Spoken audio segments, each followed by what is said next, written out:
और मुझे लगा कि इतनी अच्छी विचारधारा से हम लोग कहाँ दूर थे। जो मानव कल्याण की जो विचारधारा है, जिसके बारे में सबको पता होना चाहिए, हम कहाँ थे और ये विचारधारा कहाँ थी। ये कितना अच्छा काम है। अगर इंसान सच में कुछ करना चाहता है तो इससे अच्छा करने लायक दुनिया में कोई काम है ही नहीं। जो हमारे महापुरुषों का बताया जो हमारे महापुरुषों ने किया है, तो सबसे अच्छा काम मुझे मिल गया और मुझे क्या चाहिए। तो मुझे उसी दिन ही लगा, डॉक्टर साहब कह रहे थे कि ऐसा कोई व्यक्ति यहाँ हो जो इस मिशन में पूरी जिंदगी लगाना चाहता हो।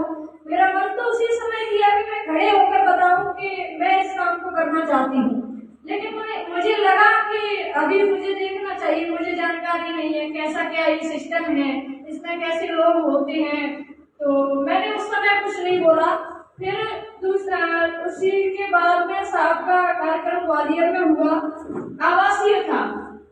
तो मैंने फिर पापा ने मुझसे नहीं कहा, लेकिन मैंने ही कहा कि मैं जाऊंगी आवासीय कैडर में। तो पापा के साथ के जो टीचर थे परमाल गोयल सर, उनके साथ में ज्वाइनिंग हुई उनकी। तो उन्होंने कहा कि पता नहीं महिलाओं को उसमें बुलाया है कि नहीं। तो उन्होंने कहा कि मैं डॉक्टर साहब से पूछ के बताता हूँ। तो इन्होंने कहा कि ऐसी कोई बात नहीं है, अगर बच्चियां आना चाहती हैं कोई भी तो आ सकती है और आराम से यहाँ रहने की व्यवस्था है। तो उस आवासीय कैडर कैंप में मैं गई और वहाँ पूरा सामने नोट करवाया और सब कुछ मैंने वहाँ सीखा। और वहाँ से आने के बाद ही मैंने गांव-गांव कैडर करना शुरू कर दिया था। अपनी जो भी सहेली वगैरह थी उनके माध्यम से 10-20 लोगों को इकट्ठा करके, महिलाओं को जितना भी मैंने सीखा उतना मैं लोगों को बताने की कोशिश करती हूँ। और मैं आपको विश्वास दिलाती हूँ कि पूरी ईमानदारी से इस फौजन मूवमेंट को जीवन भर चलाने की और आप लोगों से सीखकर सभी को लोग उठा जाए।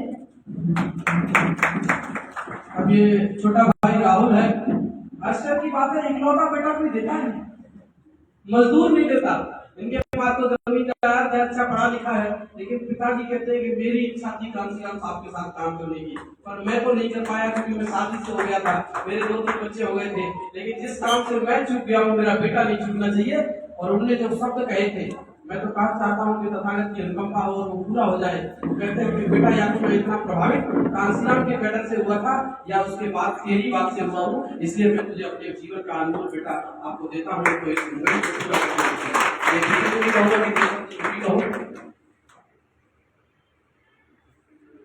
धन्यवाद डॉक्टर साहब, आपने हमें बात रखने का मौका दिया। जैसा कि कोई भी व्यक्ति होता है और किसी नए बोर्ड पर जब आता है तो उसके पीछे बड़ा कारण होता है। तो एक स्टोरी जैसे आज दीदी ने बताई है अपनी, और ऐसे करके फिर वो इस मिशन व्यवस्था परिवर्तन टीम से जुड़ी और ये काम करना शुरू किया। ऐसे ही मैं भी नवोदय विद्यालय में मैंने 12वीं तक पढ़ाई किया है, हॉस्टल में पढ़ा हूँ, तो ज्यादा मूवमेंट से जुड़ नहीं पाया। लेकिन मेरे जो पिताजी हैं वो साहब के साथ बहुत काम किए हैं, तो वो उनके जहन में मूवमेंट भरा हुआ था, तो वो हमें कुछ ना कुछ चीजें सिखाते रहते थे। तो वो बीज डालने का जो काम था तो वो तो उन्होंने कर दिया था। लेकिन मैंने पहली बार डॉक्टर साहब का जब कैडर सुना तो जो बीज डला हुआ था उसमें इन्होंने उर्वरक का काम कर दिया और वो जो है पौधा। अब ये पौधा आप लोगों के आशीर्वाद से जल्द एक पेड़ बनेगा बहुत बड़ा, और इस देश का जो हम काम करना चाहते थे हमारे महापुरुष, वो जल्दी से जल्दी पूरा होगा। इसी बात को मैं कहकर अपनी बात को खत्म करता हूँ। सभी साथियों को जय हिंद। तो ये वो साथी हैं जो अभी और भी साथी हैं हमारे जो नहीं आ पाए हैं, उनको अभी सिखा रहे हैं, समझा रहे हैं। ये भी ट्रेनिंग में है और जब ये ट्रेनिंग में सीख जाएंगे तो ये भी मेरी तरह प्रोजेक्ट, हालांकि अभी प्रेजेंटेशन करते हैं ग्रामीण स्तर पे, क्योंकि यहाँ आप लोग हाईली इंटेलेक्चुअल लोग बैठे हैं, यहाँ प्रत्येक बात को सटीकता से और एविडेंस के साथ रखना होता है। तो ये चीजें अभी बच्चों को हम सिखा रहे हैं। तो हमारे एक और साथी हैं जो पहले से काम कर रहे थे, इन्होंने भी इस मूवमेंट में, वो अभी डेडिकेशन पूरा संकल्पित नहीं हुए लेकिन फैसला कर लिया है कि मैं भी पूरी जिंदगी इस मिशन में काम करूंगा। तो आदरणीय बीओ साहब, मैं चाहूंगा कि आप भी 2 शब्द कहें। सभी हमारे साथियों को मेरा जय हिंद। मेरा जन्म मुरैना जिले का हिस्सा सोनभद्र जिला हुआ करता था, वर्तमान में सोनभद्र है, मीरपुर कस्बे में हुआ है और मुरैना जिले में मेरी एजुकेशन हुई है। 2001 में मैं सिवनी जिले में सर्विस में लगा था। वर्तमान में मैं पीएमसी हायर सेकेंडरी स्कूल कराई मैं प्रभारी संकुल प्राचार्य और प्रभारी बीओ बनारस। और ये फुले साहब अम्बेडकर विचारधारा से 1990 से प्रभावित था।